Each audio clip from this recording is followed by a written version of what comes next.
My name is Todd Sanders, and I'm the President and CEO of the Greater Phoenix Chamber Foundation. We appreciate you joining us today as we launch Apprenti Arizona. Today, you're going to hear from the co-founder and executive director of Apprenti, who will share how companies can fill talent gaps through a dynamic apprenticeship program. We'll also hear from SRP, who piloted the Apprenti program with IT business analyst roles, and from PayPal, who will be hosting our next cohort of cybersecurity analyst apprentices. Before we begin, I would like to take a moment to thank my good friend and partner in crime, Steve Zylstra, and the Arizona Technology Council for being a great partner in our cybersecurity workforce collaborative, and also for helping us spread the word about Apprenti. And now to kick us off, I would like to hand it over to our Chief Innovation Officer and the person who's really been the biggest proponent of Apprenti, who's really championed this effort, Jennifer Miller. So with that, Jennifer, take it away. Well, good morning, everyone, and thank you, Todd. As so many of you on this webinar already know, Arizona is a growing hub for technology, with more than 8,000 tech companies employing over 175,000 individuals. And as Arizona continues to become a leader in this industry, we recognize that we need a qualified talent pool for the jobs of the future. And with Apprenti Arizona, employers can diversify their talent pipelines to meet the needs for key positions, including software developers, IT business analysts, cybersecurity analysts, and many more. That is why the Greater Phoenix Chamber Foundation is excited to be launching Apprenti Arizona today. Before we begin, I would also like to thank Kathleen Barton, who has really truly been the individual behind bringing bringing Apprenti to our state and running the pilot with SRP. I would also like to acknowledge the Maricopa County Community Colleges, who will be providing the training for our upcoming cybersecurity analyst roles. They have been a flexible partner as we have continued to refine delivery of what will now be a virtual training. After we hear from our presenters, we will have time for questions. Please submit any questions you have using the Q&A box on the side of your screen, and we'll get to them at the end of the presentation. It is now my pleasure to introduce our first presenter to share more about Apprenti. Please join me in welcoming Jennifer Carlson, co-founder and executive director of the Wtia Workforce Institute and Apprenti. Take it away, Jennifer. Thank you so much, Jennifer and Todd, this morning for having us here. This has been a wonderful launch of the program, and I appreciate everybody joining us this morning. I want to give a little history to our partnership with the Greater Phoenix Chamber and how we have launched this product here in the great state of Arizona, and talk a little bit about what apprenticeship is and isn't, and how this product will be able to serve the marketplace. As Jennifer said, there is a growing need in Arizona around not only cyber, but overall tech roles. And that I think that this product and the investments being made by the U.S. Department of Labor to grow apprenticeship in non-traditional sectors is a very important step in the future of how we define talent and build new talent to close that tech gap. So Apprenti is a nationally registered tech apprenticeship program. It's the first of its kind, and we're leveraging an existing time-tested model of apprenticeship to build a secondary pipeline of talent to augment the university system where we've traditionally been able to get our talent. Just as Arizona is experiencing growth in its tech and cyber needs, the United States as a whole is in that same boat. Last year, we posted over 4 million jobs nationally, but as a university system, we've only graduated around 100,000 people to fill that void. So unfortunately, we have a significant gap in the availability of talent. And of course, we're also dealing with other secondary issues around diversity and how do we invest in building talent and not only consuming it as a sector.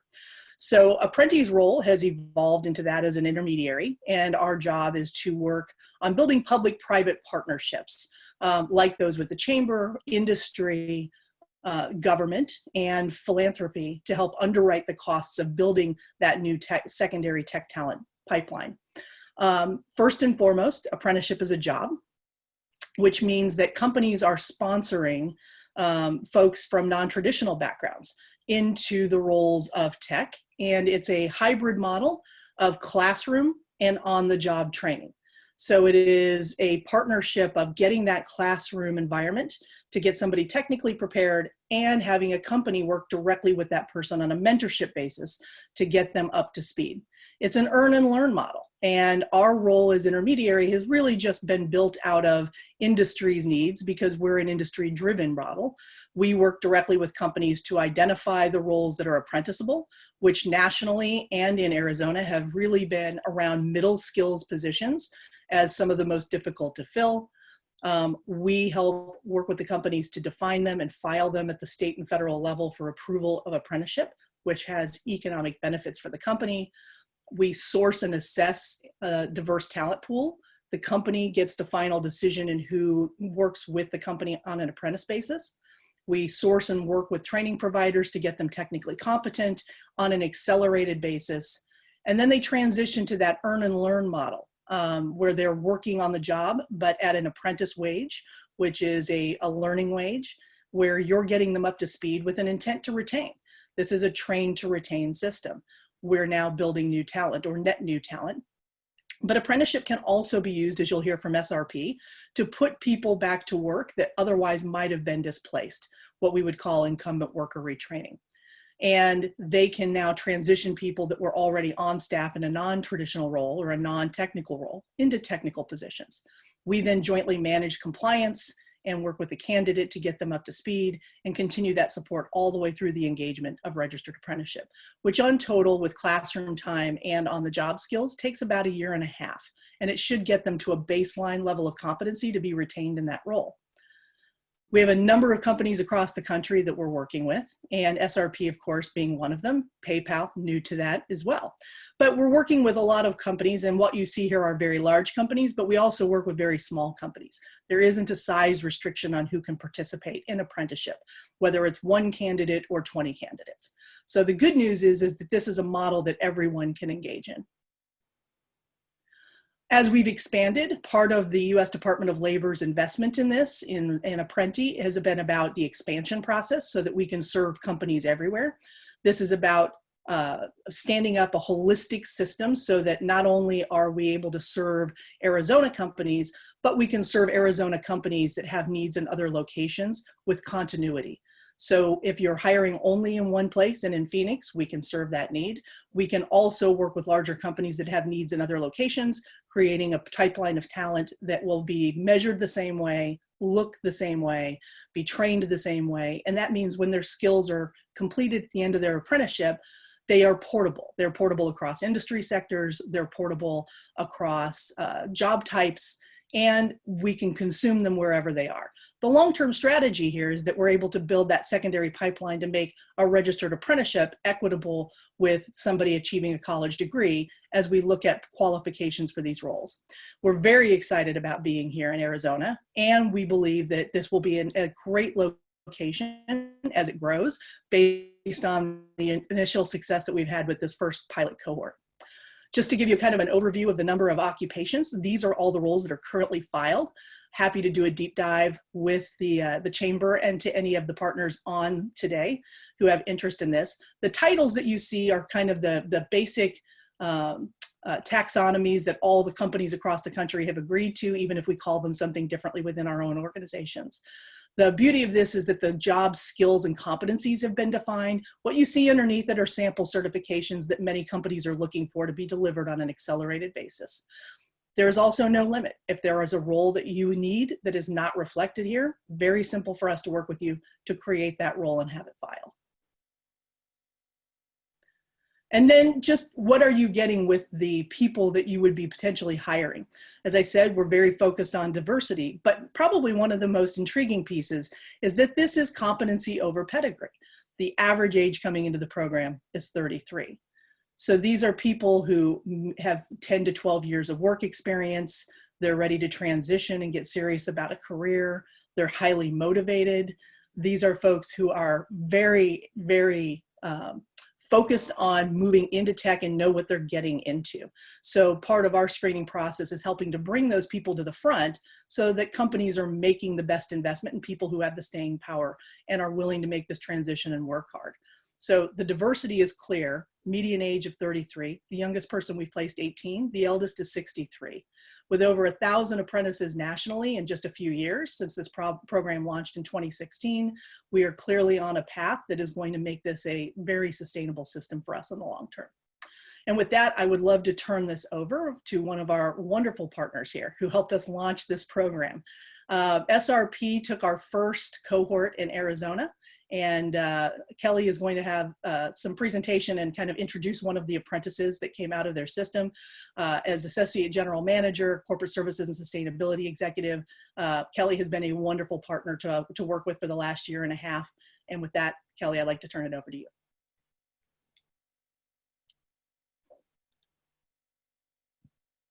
First, good morning. I'm going to share my screen. I think you need to stop sharing so that I can start sharing, Jennifer. So good morning. While we're trying to figure that out, good morning. I'm delighted to be here. And you can see why Apprenti makes such a fabulous partner. Jennifer did a terrific job providing the overview. So here we go. So what I want to do today is just talk with you a little bit about our experience with Apprenti. It's a unique one, but I think it's something that translates well and can translate well to all of you. I think many of you are very familiar, those of you who are in Arizona are very familiar with the Navajo generating station.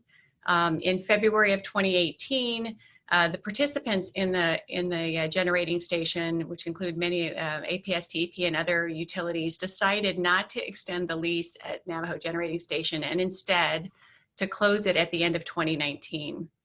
SRP was the operating agent of Navajo generating station, and as a result, all of the employees who worked at Navajo generating station were SRP employees.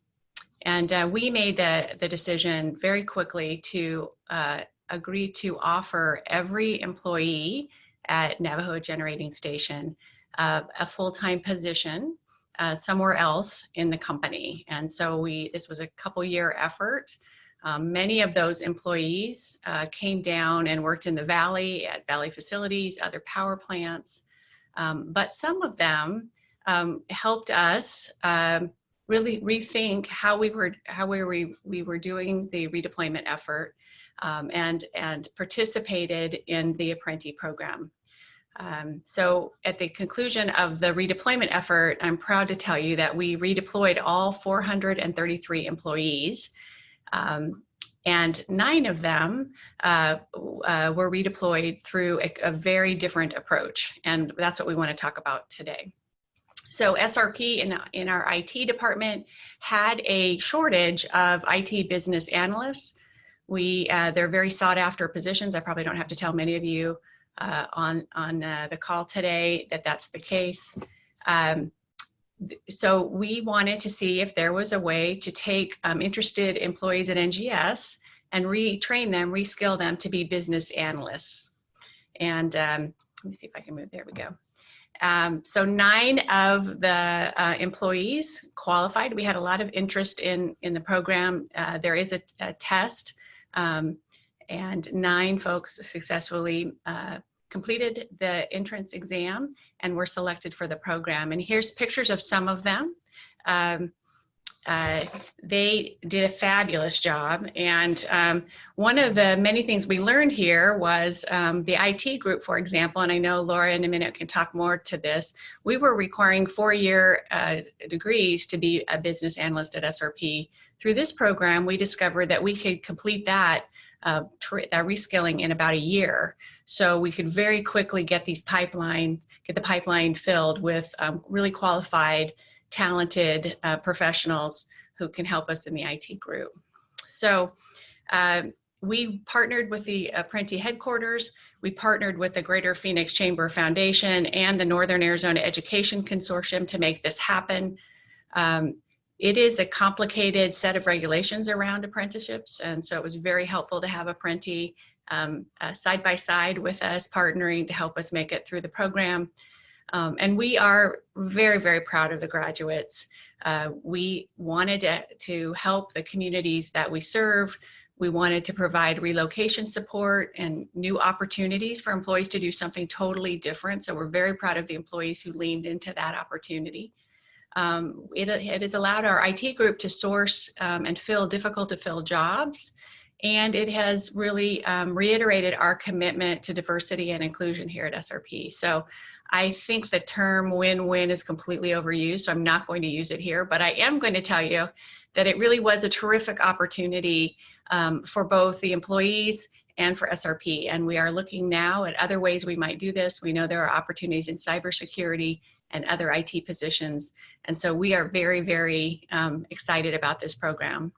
So what I'd like to do is actually turn it over to the real experts on the program.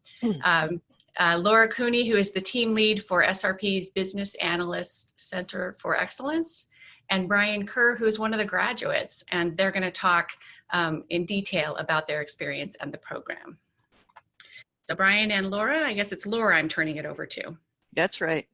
Thank you, Kelly. Good morning, everybody. First, I want to thank Kelly Barr for joining us today and for supporting the Apprenti program at SRP. Since its inception last year, the support of SRP leadership has been critical in ensuring the success of this program. Many people have been touched by this program, not only the trainees and those mentoring them, but also our internal business areas who've welcomed our trainees as team members on current technology projects. I'd also like to thank some additional people at SRP who have helped make this program a success. First, Renee Castillo, the Senior Director of Human Resources at SRP, Tina Drews, the Director of Talent Management, Josh Schwartz, who heads up our apprentice program at SRP, Kevin Carlson, the Senior Director of Information Technology Services, Tom Russin, the Director of Professional Services within ITS, Asha Karunakaran, my boss, and manager of the BA Center within the Professional Services Department. I'd also like to thank all of our senior business analyst coaches within the BA Center. These are the folks who have been training our apprentices throughout the year. Mark Drews, the manager of the Analytics Center of Excellence, and Matt Anderson, who reports to Mark. And finally, Kathleen Barton, our liaison from the Greater Phoenix Chamber, and our representative from Apprenti to launch the program, Andrea Anderson. I'd like to take a few minutes to talk about how Apprenti helped SRP launch this great program. In terms of recruiting our apprentices, since the goal of the program was to redeploy employees impacted by the closure of the Navajo generating station, as Kelly mentioned, we already had our talent pool. The BA Center's approach in selecting trainees was to interview them with the key virtues of hungry, humble, and people smart. These virtues come to us from Patrick Lencioni's book called The Ideal Team Player. So our interview questions aligned with those virtues. After interviewing the candidates, we discussed and voted for our finalists. And from there, we paired each apprentice with a senior business analysis coach.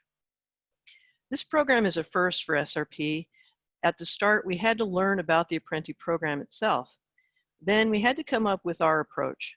We had to consider the skills and competencies that make up an effective business analyst and align our training with these skills and competencies. We had to decide how to measure progress and make adjustments along the way. From there, we worked with Apprenti to align our approach with their program. We met regularly with Apprenti to discuss our progress, and Apprenti gives you tools to succeed. For example, they gave us a time tracking system so that our trainees could log weekly hours. And they worked with us to customize those time tracking categories because our needs were unique. They enabled me to receive weekly reports, and they sent out feedback surveys to monitor our progress. But really, that's only part of the story. Every new partnership requires strong communication and support. And so I'm grateful to both Kathleen and Andrea for their collaborative spirit. As questions arose, the SRP team met with Kathleen and Andrea to find solutions. With her sense of humor and gentle nudging, Kathleen brought us together and helped keep us on track. With careful listening and understanding, Andrea worked with us to meet our needs. Together, we made this program sustainable. We laid the initial groundwork for the BA Apprenti program at SRP. And it is this collaborative relationship between Apprenti, the Greater Phoenix Chamber, and SRP that really contributed to the program's success. But ultimately, the true heroes of this program are our talented employee trainees themselves. They are the ones who have done all of the heavy lifting. Their success truly is our success. And so I'd like to take a moment to thank each one of the trainees in the program. Thank you, Greg, Brian, Chris, Nathan, Donovan, Dustin, Teresa, Skylar, and Justin. You guys make us all proud. Thanks again to all leaders and participants who helped make this program possible. And good luck to the Apprenti team here in Arizona. I know you have what it takes to make a difference in the lives of many. And now I'd like to introduce you to one of our BA trainees in the program, Brian Kerr. Brian, like the other trainees in the program, comes to us from the Navajo Generating Station. Brian, can you share your Apprenti experience with us? Absolutely, Laura. Thank you. Good morning, everyone. I'm Brian Kerr. I'm a father of 2 young girls, and I've been happily married for 17 years. I've also been an SRP employee for 13 years. When it was decided our power plant was closing, my family's future looked dim. Luckily, SRP realizes the potential of people, and while Navajo Generating Station had no future, they ensured all of her employees would. This program enabled me to dramatically shift my career in an unimaginable way. I'd never heard of business analysis or knew anything about business in the real world, period.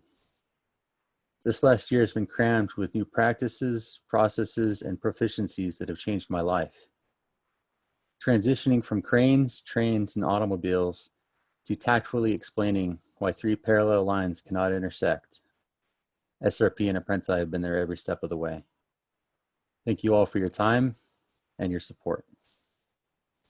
Laura? Thank you for sharing with us, Brian. We're all very proud of you. SRP is thrilled to learn that other companies are beginning to bring Apprenti to their companies. We know firsthand how valuable the apprenticeship model is and are confident other businesses will have great success as well. Here to talk about how PayPal is preparing to launch Apprenti within their organization, I am pleased to introduce Brian Johnson, Deputy CISO for PayPal. Welcome, Brian. Thank you, Laura. And thanks to Todd and Jennifer and all the folks in the program. It's amazing to see how SRP is already reaping benefits from the program, and we're excited to see the same at PayPal. It's an honor to be here to represent PayPal in support of the Apprenti launch. We're very excited about the program and the tremendous opportunities for the Phoenix area workforce that that's creating. I also want to echo Jennifer's comment earlier, extend a special thanks to Kathleen Barton for introducing us to the Apprenti program and for serving the Arizona Tech Council and the tech community in the Phoenix area so diligently.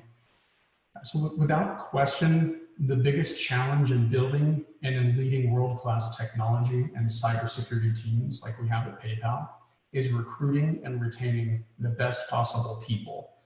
Our CEO, Dan Schulman, often says, if you have the best talent, that's the single biggest competitive advantage that any company can have.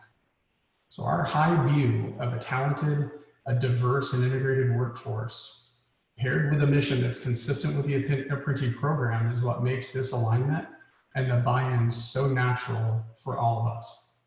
We've observed or lived, all of us have, through rapidly changing fields of cybersecurity and IT by design.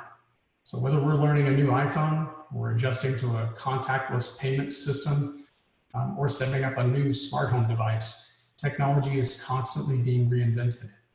And it must reinvent to better align with the diverse businesses, social changes, and customer demands. So in many ways, there are always stages of infancies and entry points for new ideas to be added. And the reality of that constant innovation makes room for a diverse talent pool to grab opportunities, to retool and reskill, and contribute their unique backgrounds and experiences to build and help businesses use technology better. So we're thrilled to partner with Apprenti because the mission is so well aligned with PayPal's core values building a diverse workforce where women and veterans and other underrepresented population fills the talent pool. That's exactly what's needed for a competitive advantage and to truly have the best talent. Our best and brightest in our team, they represent diversity in educational backgrounds, ages and stages in their careers, diverse ethnicities, genders, training experiences, and work experience.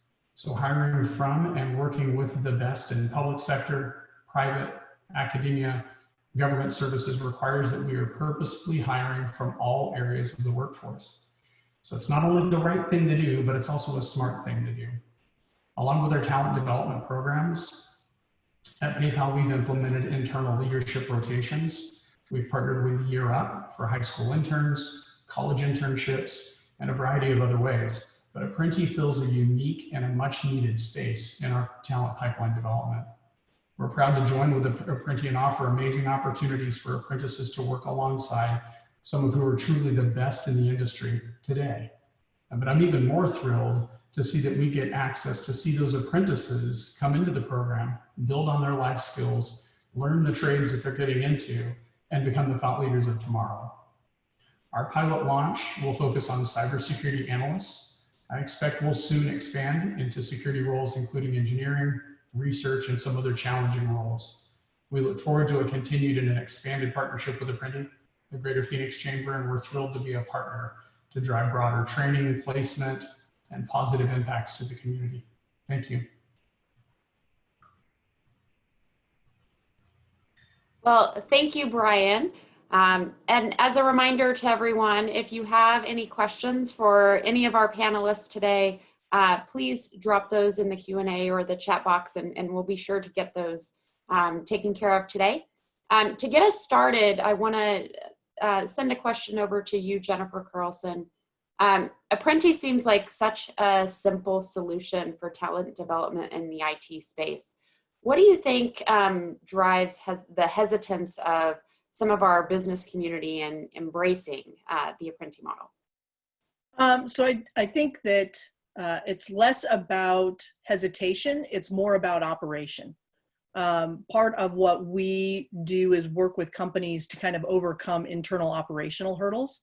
And it's getting the executive sponsor on board as we typically get the yes conceptually. It's getting past the conceptual agreement to the actual implementation that slows things down. And as Kathleen Barton is well aware, that slowdown usually comes from that operational internalizing process. And so, you know, whether it's working through a banding system, pay equity, degree requirements, or simply, or it could be even H-1B visa related.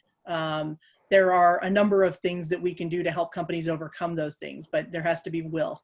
And so a coalition of the willing and having companies like PayPal and SRP work through those processes with us. Once you've worked through them once, it doesn't have to be replicated. And it's really just getting through that first set. Well, thank you, Jennifer. And you do bring up a good point around the four-year degree requirements. And Kelly, you also mentioned requirement for four-year degrees for these types of positions. What enabled SRP, or what caused SRP to think about a different approach for your IT business analyst roles? Well, necessity is the mother of invention. And when you have a shortage of employees in those roles, you need to think more creatively about how you might fill them. So we were very comfortable with Apprenti's approach relative to kind of on-the-job training and the apprenticeship program and learning while doing. And we had, as you saw with Laura, a very dedicated group of IT professionals who were willing to lean into the program and to really help the apprentices along. So I think it was a willingness to at SRP, we like to focus on growth mindsets and thinking about things differently, problem solving differently. And I think this is a great example of that growth mindset, willingness to look at it from a different perspective. That's great, Kelly. Thank you so much. And Brian, PayPal is obviously serving as a leader in this space. What enticed you to think about apprenticeship as a solution as part of your talent development strategy? Yeah, we've piloted some, as I mentioned earlier, some internal rotations. And as we do kind of reskilling and retooling approaches, we found that key talent develops from some very unlikely places. Many think of cybersecurity roles as just hacking or telling businesses what they can't do, and it's the no team. But we found that the most effective cybersecurity talent and team of folks is built from diversity.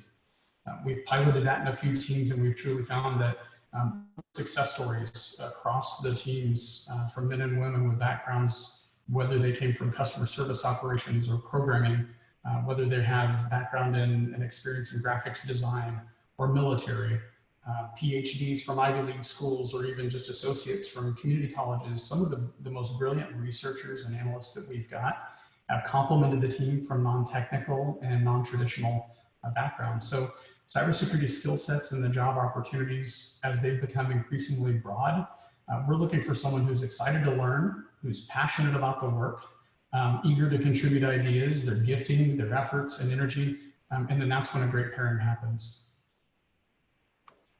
Couldn't agree more, Brian. It's great to have diversity amongst your team, especially in the IT space. So Laura, you also mentioned that it took a broad team of folks to implement Apprenti. How did you get buy-in from such a large group of stakeholders, and did you get any pushback, and how did you tackle that? So I think, again, it has to do with collaboration and communication. And I think Kelly can also speak to that. I think once we get somebody's support like Kelly, I think it just kind of filters down. But I do think that the communication has to be there and has to be spread across the enterprise.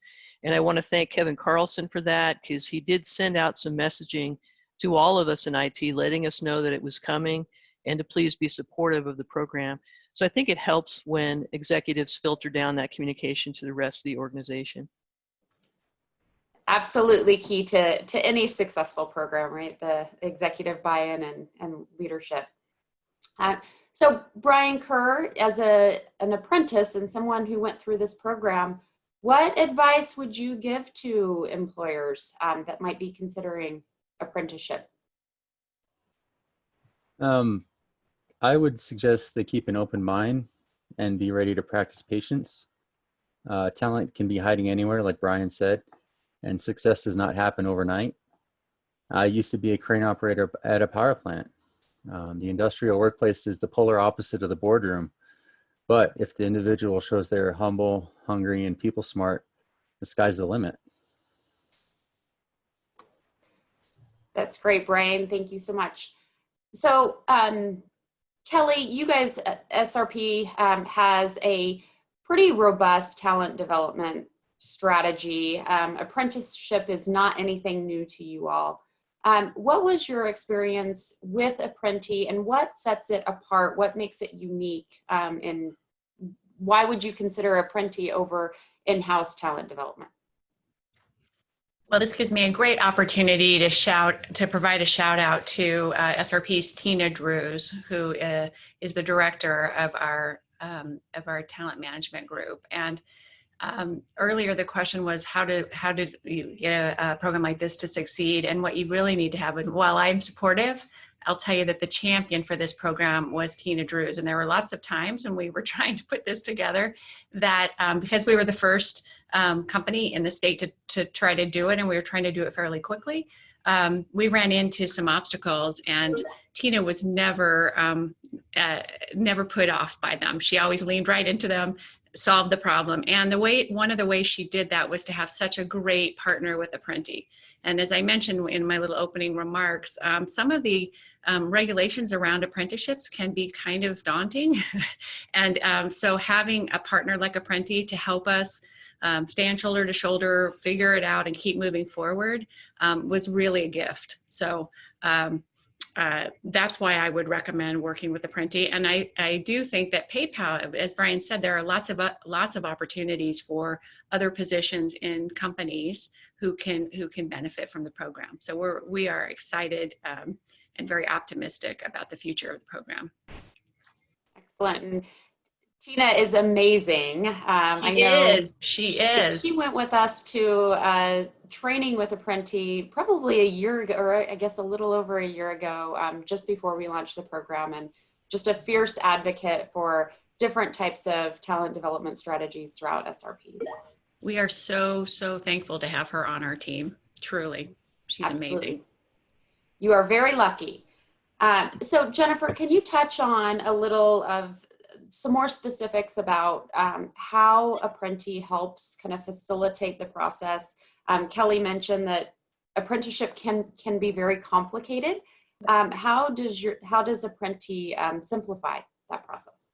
Well, you know, as again, Apprenti was not born initially to be the intermediary. Our role was to, from the U.S. Department of Labor, help companies start their programs for themselves. And ultimately, the pushback that we got from our industry sector, as all companies are tech companies, every company has tech needs, you don't have to be exclusively a tech company, is that there's more in common and more threading us all together than the DOL initially thought, in that having disparate programs for every company is probably not the best advantage for us. And so that kind of flipped the model on the head for us and pushed us into a position of building business solutions. So, you know, as Kelly said, whether it's consultation on how to implement the role and deal with the regulatory environment, we now operate as the intermediary or the buffer, depending on how you want to look at it, between the company and the regulatory environment. So we take on all of the compliance so that the company can get the benefit without having to do the government related work of the registration process and be subject to audits and things like that. We convene all of the stakeholders. So we identify the training partners, we bring the best of breed to the table on behalf of the company so it meets the company's needs. And sometimes that requires massaging the training requirements to accommodate the company's objectives and make sure that we're getting people skilled to the level that they need to be to go to job. And we take that a step farther in also recruiting the talent. We've heard regularly from companies who are very self-aware that when it comes to hiring diversity, and that doesn't just mean diversity of individual, it's diversity of backgrounds. If they don't meet the traditional requirements, companies are kind of having to, you know, be fish out of water about how do they interview people with a non-STEM background? How do they interview on a soft skill basis? We do that recruiting and we do the pre-screening and vetting, and then help the company by training them on how to do those non-traditional interviews, and do consulting with HR about how to work through those business challenges and hurdles that we were talking about earlier, from H-1Bs and college degrees and things like that, to how to onboard diversity and inclusion in an inclusive way when they may be working with people that they didn't come through the traditional system. And there's, you know, some inherent bias there, and how to work through those things. So our job has become the consultant in every step of the process, not only the administration of the apprenticeship itself. Excellent. And Jennifer, and kind of follow-up question to that, one of the questions we got is, how does this model change or adapt for small to mid-sized companies and companies with fewer than 50 employees? Absolutely. So whereas enterprise level companies like the ones we're looking at here today can typically take, you know, multiple apprentices at the same time. So there's kind of a natural support system built in for them. When it comes to smaller companies, it's more about, to use my sports euphemisms, depth chart. It's if you're a company in startup mode or a small company that only has one or two people in their tech department, you have to have more than one person doing the job of a person that you're going to get as an apprentice, because that mentor is probably not in a position to slow down their delivery to be able to support training a mentor up. So we're usually looking for 3 people in the same role.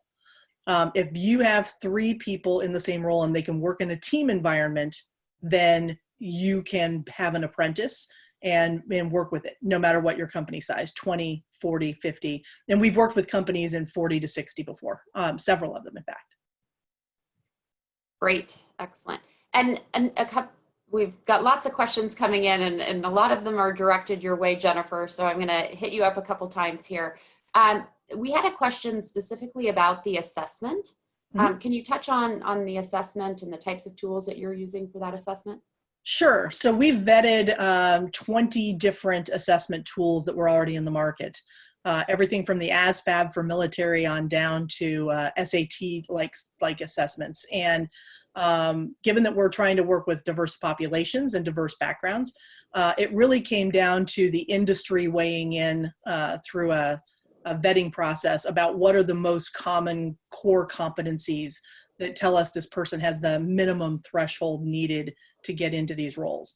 And it worked out pretty consistently after 30 vectors were identified that it's math at a algebraic level with some geometry, logic and critical thinking, are they good problem solvers and do they have intellectual curiosity, and some emotional intelligence. So we worked with a psychometric company out of Virginia that custom builds these tests and had that built and vetted for bias. So it's been certified, and we run that online. Anybody is welcome to take it. And if you do, please put test in your name so we can extract you from the results. Great, thanks, Jennifer. Another follow-up question here around the training, and we have a couple of questions around training, so I'm going to try and combine them all into one. But questions around the types of training providers that Apprenti uses. We mentioned Maricopa community colleges. How do you vet the training programs, and what are ways that some of our education partners, universities, can participate in Apprenti as a training provider? Absolutely. So we work with what we call best of breed, which gives us flexibility as industry needs change, that we can evolve quickly to meet their needs. We typically do it through an RFP process as we're opening up a new cohort in a market. And Matt Austin, who runs our training and education, will RFP everybody in the market, from colleges to community colleges to code academies and to certified corporate trainers, to have them weigh in on it. And it's really just dependent on what the training requirements are as to who the likely candidates are. I will say, with one exception right now, given COVID, we've moved to synchronous online training, which means that we're now dealing on a national footprint for training. So going back to the question about what if I only need one and I'm a small company, it makes it a lot easier for us to accommodate small companies if we can add them to cohorts that are blended across multiple markets, which means that it could be a training partner outside of your given market. But we typically look for local training partners to serve the local community, and always try to do it synchronously, and would prefer they be in person when we can get that done again. Yes, absolutely. And I think obviously our current climate has really changed our environment, right? The way we onboard people, the way that we're approaching teaching and learning as well. And I'll throw this out to any of the panelists. What are you seeing as opportunities in this new virtual environment? How are you embracing online learning? Brian, obviously you're looking at a new cohort coming on board. How are you anticipating bringing those folks on in this new virtual environment? Questions, and we've continued to hire and onboard and recruit talent. So, the virtual nature of extending education and opportunities to connect virtually are just expanding, and it's a great place to be, to have both kind of the continuity of the workplace and also the relationships that we extend over virtual areas. One of the things that I wanted to touch on that kind of relates to that is that onboarding apprenticeships can sometimes seem like a burden to staff, and as a way of kind of bogging down already overworked people and roles. What we found though, and as Jennifer mentioned, Apprenti solving the vetting and the oversight support is a tremendous weight off of the administrative shoulders of organizations. But we've seen, even with some of those internal rotations, and are excited about the apprenticeships, by bringing diverse perspectives, even to the mentors, and finding people that can take on a mentor during this time, I think actually builds better relationship and a lot of investment in talent development within an organization, stretching some of your leads that can develop skills maybe they haven't built before. So you can also see an engaged apprenticeship as a way of building a sense of pride in investing in someone else's career and paying forward. And I think doing that in this model is an ever increasing way for people to stay engaged, stay invested, and stay busy and contributing to others too. Thanks, Brian. Anybody else want to touch on that? How you're adapting to virtual training, virtual environment? Laura? I can speak to that a little bit. So since we started telecommuting, I think we've tried to incorporate fun into the process. And I think I've seen that in some ways there's actually an increase in productivity. You know, making it fun kind of helps people get engaged. And so, I don't know, I think there's some value to that. Absolutely. Well, we talked a little bit at the beginning about the number of positions that are out there and available. I don't know that we shared, there's over 12,000 open IT positions currently in Arizona alone. So we've seen over the last several years that talent recruitment is a highly competitive strategy. Jennifer, can you touch a little bit on how Apprenti helps serve as a mechanism for talent recruitment as well? Absolutely. You know, we went out to market. We have a committee that represent diverse folks from tech that kind of gave us both a directive, not in addition to that we have contractually with the U.S. government, but also to understand what are the best ways and means of bringing prospective talent to the table from a diverse perspective. And the markets, when we go out to them, as we have here, involve doing orientation with nonprofit organizations, community colleges, groups, you know, veteran groups that we can pull in a heavy density on a one-to-one and a face-to-face basis of prospective talent from diverse backgrounds. Our diversity numbers that I shared earlier very lightly, and Jennifer has those numbers and is happy to share those, I'm sure, with anybody who's participating today. It reflects almost exactly what we have in our pipeline. We have over 20,000 applicants nationally at present in our pool across all of those states on the map. And it is 84% diverse across the country, and, you know, broken into those three core groups of underrepresented minorities, women, veterans. And it's been a very deliberate effort for us to get those. But interestingly enough, and I say this slightly hesitantly because every market is different, but on a national level, I can say it's a misnomer to think that because we're looking at diversity, it doesn't also include degrees, not just competency. As Brian pointed out, that, you know, diversity of viewpoints also includes diversity of backgrounds. Kelly knows this as well, just from the standpoint that, you know, we were using people within their own organization at SRP with varietal backgrounds, but who knows the company. In Brian's case, we're bringing in net new talent from the community, but those folks are coming in with diversity of background. And it turns out over half of them nationally have a degree. They're just in non-traditional backgrounds for us. And that would be not only that they're coming out of liberal arts colleges or liberal arts degrees, it's also that they went to secondary schools, night and weekend schools, online colleges. And if our benchmark has been that we think a college degree is needed because it means they know how to learn, then let's give them credit for knowing how to learn. The actual degree and where it came from is less relevant at that point because they've got the aptitude and they're willing to work hard for the opportunity. Excellent point, Jennifer. And I think diversity, especially right now, is such an important talent development strategy for a lot of companies. Brian, Kerr, I'm going to throw this question at you. What advice would you give to all of the job seekers out there right now that are looking to potentially reskill, having maybe lost their job over the last couple of months? I would recommend taking the time to take some time to improve yourself. This is the time to do that, and there's innumerable resources online. Also, be patient. It doesn't happen overnight, and some nice clothes help. Nice clothes definitely help, and great recommendations. I know there's so many amazing tools out there for individuals to help reskill themselves. I would highly encourage any candidates that might be interested in the program to go and visit apprenticareers.org and take that assessment. One thing that we didn't necessarily touch on is that apprentices can actually, or interested candidates can actually go and complete the assessment and continue to improve upon their scores. And so there's, like I said, lots of training tools that could help you improve on that assessment and really best position yourself to be a viable candidate in the pool.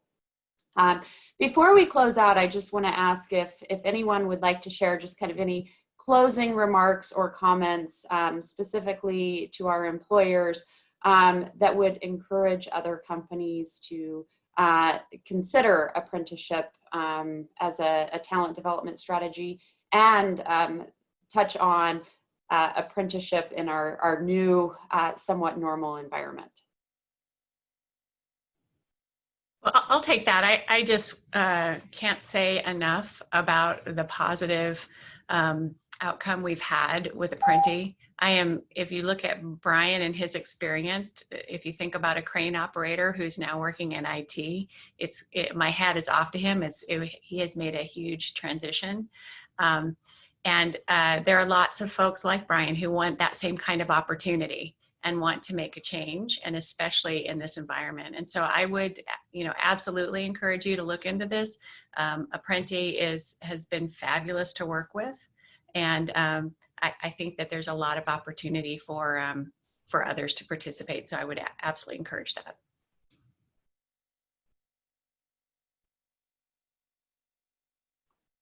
Thanks, Kelly. Brian or Jennifer, anything else to add?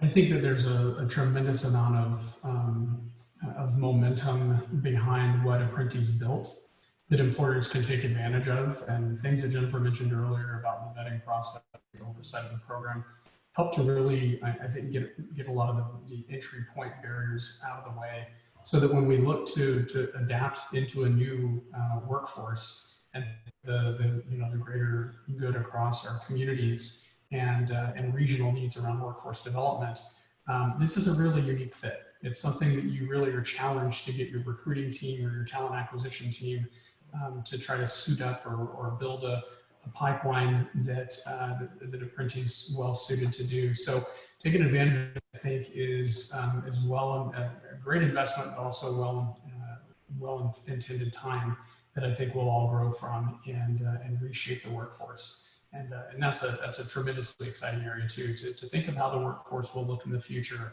by investing in programs like that. Thank you, Brian. And if I could just add, I think it's also about a philosophical mind shift that, culturally we have been in the mode of consumption for 20 years now when it comes to talent, and what we invest in recruiting, relocating, building that talent once we've got them, to onboard them for a fraction of that cost. We can also create it because we are not going to close this gap by being consumers only.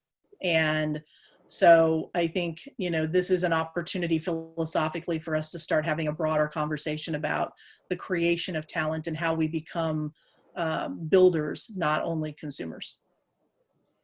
Thank you so much, Jennifer. And thanks again to all of our panelists, Brian Kerr for sharing your experience, to both Brian, Kelly, and Laura for leaning in and being our first companies in Arizona to launch Apprenti.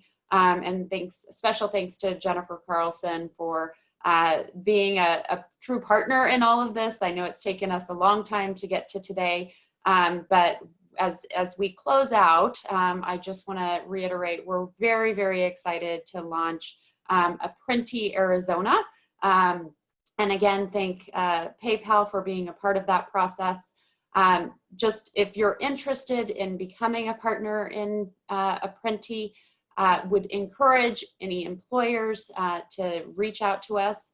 As Jennifer mentioned, This new virtual environment enables us to join cohorts with other communities throughout the country. So there are several upcoming cohorts with cybersecurity analysts, IT business analysts, and also software developers. So now is a great time to join. If you're interested, please contact Nan Pham, our new workforce development manager under the chamber, leading our IT and cybersecurity roles. And then for any potential candidates that might be interested, I would also encourage you to join on board. And Janelle, if you don't mind going to the next slide. Any potential candidates that might be interested, encourage you to take the assessment. I know there were lots of questions around how workforce development partners might be willing or be able to partner. We would love your help spreading the word. As Heath mentioned in the chat box, there are lots of individuals that are looking to reskill, and we would highly encourage them to participate and go on and take the assessment today. So again, thanks to all of our panelists, special thanks to SRP for testing this out, and to Mike Hummel, General Manager at SRP. Really thank you for your leadership in launching Apprenti Arizona. Thanks to all of our attendees today for engaging, and we look forward to seeing you all again soon. Have a great day.